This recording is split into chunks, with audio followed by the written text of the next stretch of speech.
Seperti itu. Ya. Thank you Pak Andreas untuk penjelasannya. Kemudian nih ada pertanyaan juga dari Pak Santoso ya. Bagaimana strategi Avian untuk mengantisipasi permintaan yang melemah dari konsumen, mengingat adanya kebutuhan yang lebih mengutamakan kebutuhan dasar dan prioritas di masa menjelang resesi tahun 2023? Oke. Selamat siang Pak Santoso. Terima kasih untuk pertanyaannya. Udah lama nggak ketemu nih kita Pak. Untuk pertanyaan ini ada beberapa strategi yang kami lakukan Bu, yaitu tadi saya sudah sebutkan salah satunya kita mencoba untuk agresif di proyek, mengembangkan bisnis kami di proyek. Tapi di sisi retail kami terus berinovasi untuk mengembangkan strategi kami dalam product development. Jadi mengembangkan produk-produk baru, untuk produk berinovasi dengan teknologi yang belum ada di market. Kami melihat itu untuk menjawab kebutuhan-kebutuhan masyarakat yang sifatnya lebih mengandalkan teknologi baru ya.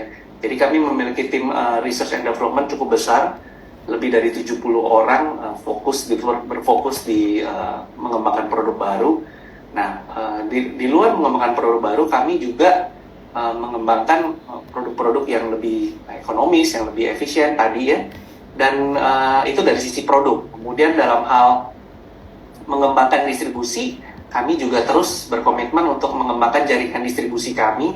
Jadi lebih ke arah menambah titik-titik distribusi baru di daerah-daerah yang belum kita lingkupi.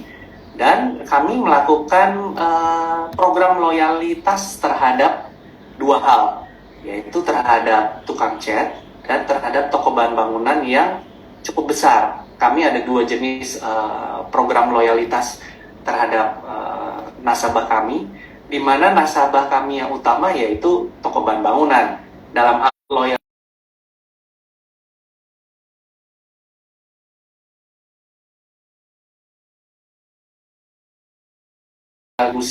revenue yang cukup besar terhadap revenue kami. Nah, kami memberikan program nih, program loyalty customer terhadap toko bahan bangunan tersebut dengan memberikan target sales yang lebih, kemudian dengan promosi bonus yang lebih, kemudian kami juga memberikan branding di toko tersebut, memberikan extra service dalam penjualan barang, dalam hal delivery, sales after service kepada toko tersebut. Itu lebih spesial kalau mereka mau bergabung dalam program Avian Brand Loyalty Customer tersebut. Nah, di luar itu, kami juga melakukan suatu hal yang menurut kami sangat penting, yaitu memberikan loyalty program kepada tukang cat. Karena tukang cat ini secara tidak langsung mereka adalah customer yang menentukan merek apa yang akan dibeli. Nah, kalau dalam hal itu kami harus merangkul tukang cat jadinya Bu. Maka sejak April tahun lalu kami telah melakukan program pelatihan terhadap tukang-tukang cat di seluruh distribusi kami. Kami telah melakukan pelatihan kurang lebih dari 53.000 tukang cat seluruh Indonesia yang kami latih. Nah, pelatihan ini tujuannya hanya bukan melatih. Jadi bukan hanya memberikan product knowledge kepada mereka, tapi kita memberitahukan bahwa setiap cat yang dapat digunakan sebagai cat. Jadi kami ingin memberikan suatu trigger supaya mereka mau melakukan pembelian produk Avian secara berkala. Jadi kalau mereka terus beli, jadi poinnya akan bertambah, vouchernya bertambah yang dapat digunakan sebagai cash. Nah, kedepannya kalau kita sudah memiliki jaringan tukang cat yang cukup banyak, kita dalam mempersiapkan untuk membangun suatu komunitas antara pemilik rumah dan tukang cat, Bu. Nah, kita harapkan semester 2 akan kita luncurkan, di mana setiap pemilik rumah kalau mau beli cat sama Avian itu bukan hanya beli cat, tapi kita dapat menawarkan jasa pengecatannya juga. Bekerja sama dengan tukang-tukang cat yang kita telah latih. Nah, kita membangun suatu platform komunitas ini tujuannya adalah memberikan solusi yang win-win kepada pemilik rumah dan kepada tukang cat. Tukang cat mendapatkan pekerjaan tambahan dari Avian, tapi di lain hal pemilik rumah mendapatkan kemudahan dalam hal pekerjaan beres gitu. Karena kita tahu sangat sulit untuk mendapatkan tukang cat yang dapat diandalkan, Bu. Apalagi yang dapat dipercaya gitu. Mengerti produk, dapat dipercaya dan dapat diandalkan, itu biasanya sangat sulit didapatkan.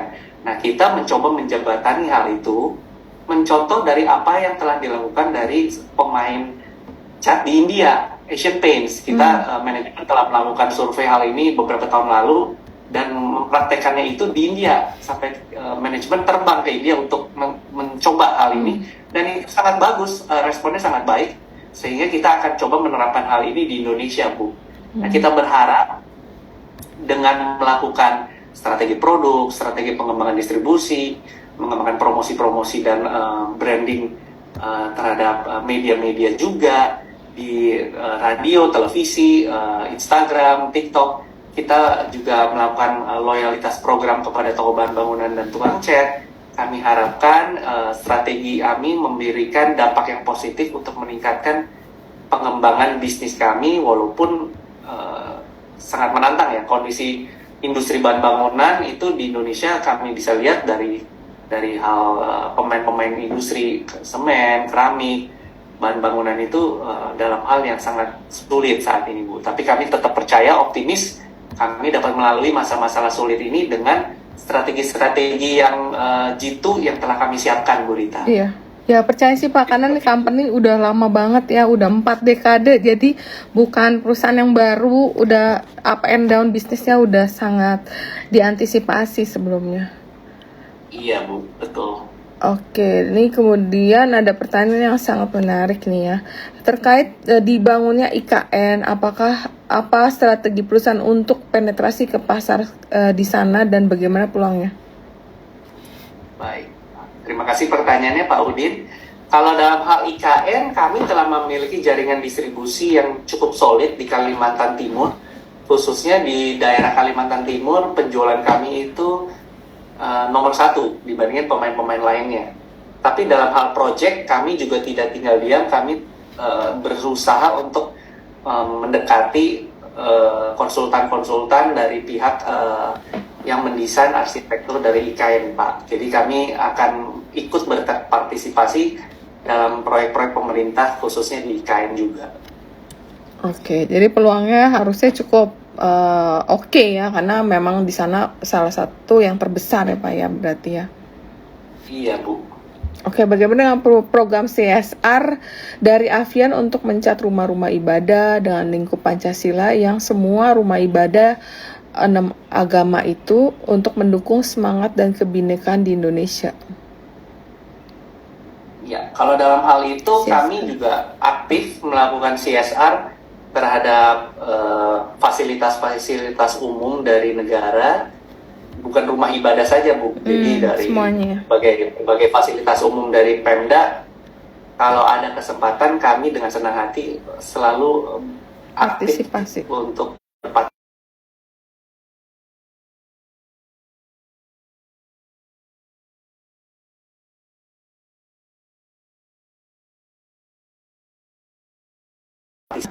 Bagaimana jaringan distribusi di sana? Mungkin yang dimaksud adalah di provinsi yang hilirisasi nikelnya berkembang pesat kali Pak, maksudnya gitu.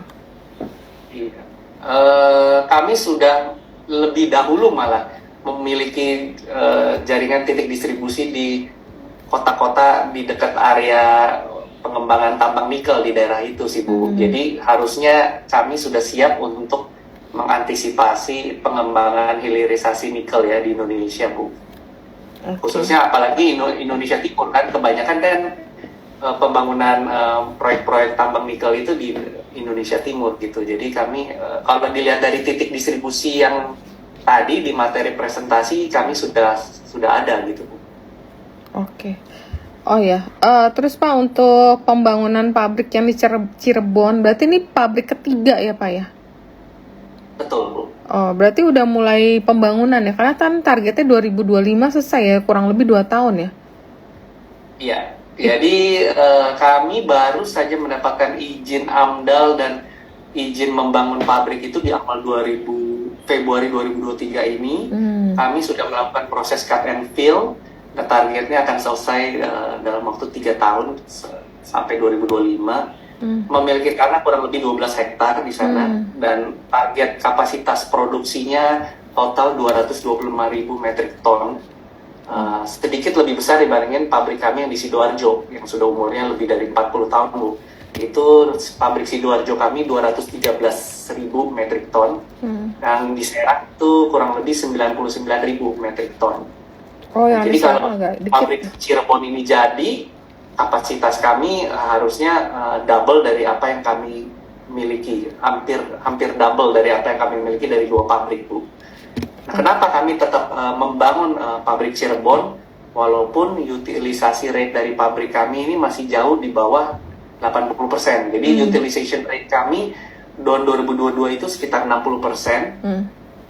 Tapi kita tetap ingin membangun pabrik Cirebon karena pabrik kami yang di Sidoarjo itu sudah sangat berumur ya, sudah 40 lebih, sehingga sudah aplikasinya itu sudah tidak seefisien dengan pabrik operasional pabrik cat modern gitu. Jadi kami berharap kalau pabrik cat Cirebon kami jadi, kami akan pindahkan operasional pabrik kami yang dari Sidoarjo ke Cirebon, yang di Sidoarjo itu akan kami renovasi total operasi produksinya.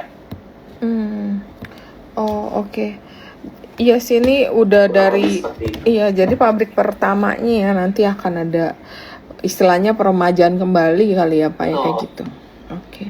Ini sebenarnya berhubungan. Jadi supaya efisiensi lebih tinggi, Bu. Iya, ini semua berhubungan nih.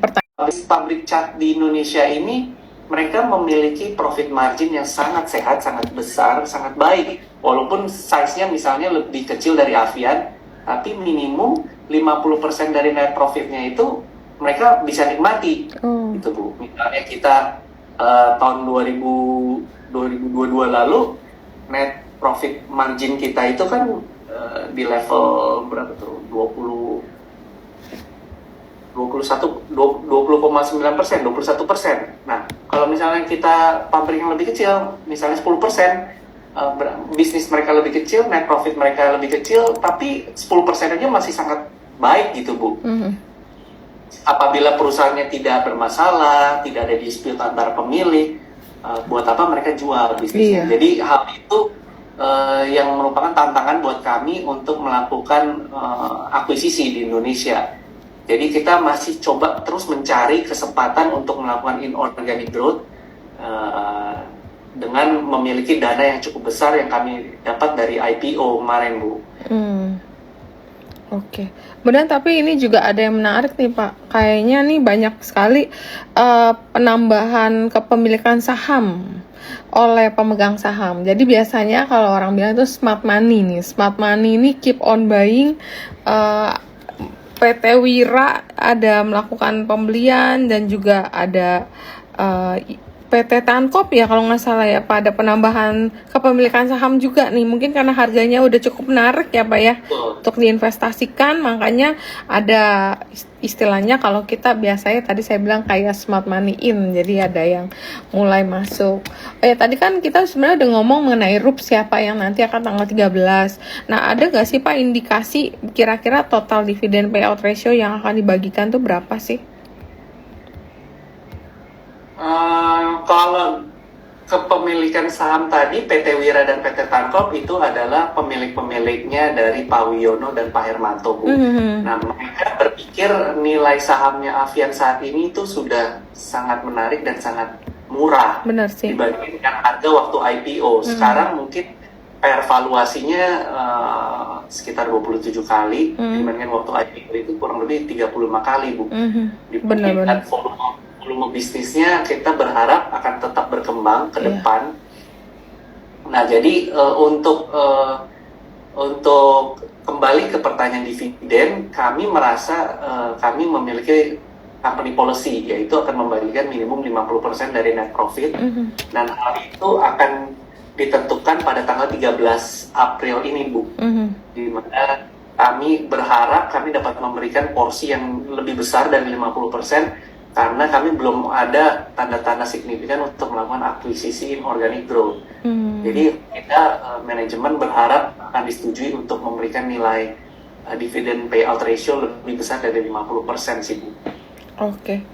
Ya buat teman-teman catatan, memang kemarin udah ada interim dulu ya sebelumnya. Jadi mungkin sisanya nggak akan terlalu besar kalau misalnya dibagikan 50%. Mungkin sisanya ya nggak terlalu gede ya Pak ya, karena kemarin udah sekitar 40%-an ya kurang lebih pembagiannya. Tapi ya nggak apa-apa, minimal ini adalah indikasi good sign daripada emiten untuk membagikan atau men-share keuntungan kinerjanya tahun lalu. Harapan kami, kita akan memberikannya jauh sih Bu, lebih besar dari 50%. Tapi itu ya terus yang menentukan Benar. menurut saya. Jadi Benar. tahun 2021 kita melakukan pembagian dividen kurang lebih 86% dari net profit kami Bu. Oh oke.